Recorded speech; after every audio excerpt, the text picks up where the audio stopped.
Everybody tells you the same three cities you gotta move to if you wanna do comedy. New York, LA, and Austin. Great. They should be telling you Chicago, but that's besides the point. And do those cities matter? Yes, eventually. But if you go there a little too early with no material and not enough stage time, they're gonna chew your ass up, spit you out. So today, I'm gonna give you the best 3 sleeper cities you should be moving to if you wanna do stand-up. And by the end of this video, you will find out exactly why all 3 of them made the list, and a little bit of bonus content at the end as well. And if you appreciate videos like this that are helping your stand-up, well then just go ahead and gently tap the subscribe and like. Just a little tappy. Now, before we get into it, you might notice that the apartment looks a little different because I myself am moving today. I've been in Vegas for the last 2 years. It's been a great experience. I can't thank Michael Yo enough for bringing me out here. But Vegas does not make my top 3 scenes you should be moving to. So let's get into it. Number 3. Portland, Oregon. Portland, Oregon has one of the best alt comedy scenes in the country, which means it's a little less about polished stand-up sets for clubs and more about experimenting, finding yourself, and really honing in on what your voice is. It's also not a city filled with industry people, so you don't have to worry about killing every show. It's a huge DIY culture in Portland, which means there's a lot of small rooms, a lot of bar shows. It's comics running their own mics, not because they have to, but because they genuinely want to. A 1-bedroom apartment in Portland probably run you about $1,500, which yes, is still real money, but nowhere near what New York and LA would cost. So right now, when you should be figuring out who you are and being more of a writer than you are a performer,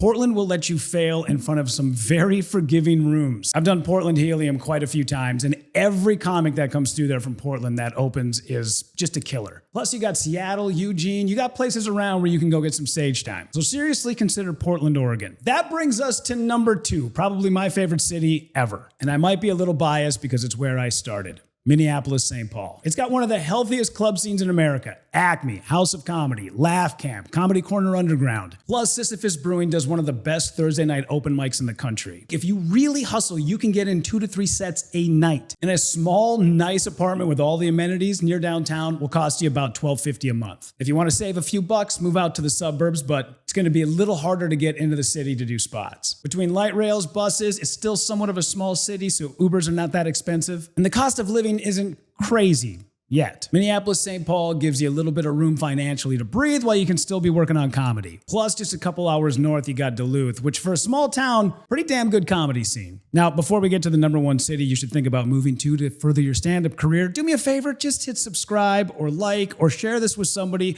who is really trying to get their comedy career off the ground. Now, the number 1 city you should consider moving to for stand-up, Cincinnati. Hear me out. I know, I didn't think I would ever say that either, but it's true. I've been through Cincinnati and Ohio a lot, and this place has real comics with actual clubs doing actual shows. And the best part? It's the cheapest city on the list. A nice 1-bedroom apartment with all the amenities runs about $1,000 a month. You could even get it closer for $900 if you're not picky about the neighborhood. And one of the biggest advantages about Cincinnati is all the great markets you have around it. Cleveland's a pretty good scene. Toledo's got a funny bone, as does Columbus. Detroit is not that far. Pittsburgh is within striking distance. So between the cost of living and how close Cincinnati is to other markets where you can get stage time, this should seem like a no-brainer. And you can spend all your time focused on comedy because there's really nothing else to do in Cincinnati. And just a little bonus piece of advice. Now, I've been telling people this for years, and then I heard the great comedy manager Barry Katz talk about this, so I know I'm going in the right direction. Take a look at all of the clubs in your area and see who's coming to town. Even if it's people that you don't know and you think you might be able to fit in with whatever their crowd is,